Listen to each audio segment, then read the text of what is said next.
ఇప్పుడు ఆన్లైన్లో మిగతా వాళ్ళు అప్లై చేసుకొని మీరు పార్కింగ్ చేసుకొని పర్టికులర్ డేట్కి వెళ్ళిపోతే మీకు డ్రైవింగ్ చేసి ఇచ్చేస్తారు. కాకపోతే తీసుకుంటలేదు. మెయిన్గా మీ అదే ఈ ఎక్సెల్ వాడే వాళ్ళకు కొంచెం చెప్పాలి. ఎక్సెల్ వాడే వాళ్ళే వాళ్ళ వలన ఎక్కువ యాక్సిడెంట్ జరుగుతుంది.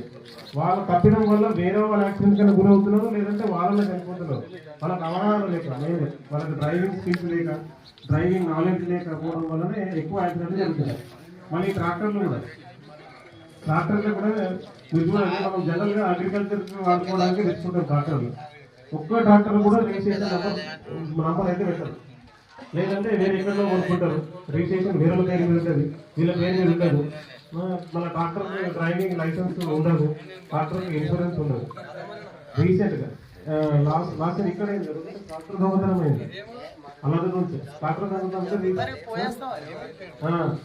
దొంగతనం ఉంది. ట్రాక్టర్కి రిజిస్ట్రేషన్ వేరే పేరు మీద ఉంది, దానికి ఇన్సూరెన్స్ కూడా లేదు. ట్రాక్టర్ దొంగతనం. ఇప్పుడు దానికి ఇన్సూరెన్స్ అంటే మనకి డబ్బులు వస్తుంది, లేదంటే రిజిస్ట్రేషన్ అంటే వాడు ఓనర్ అవుతుంది. ఇప్పుడు ఎవరి పేరు మీద వెహికల్ ఉంటే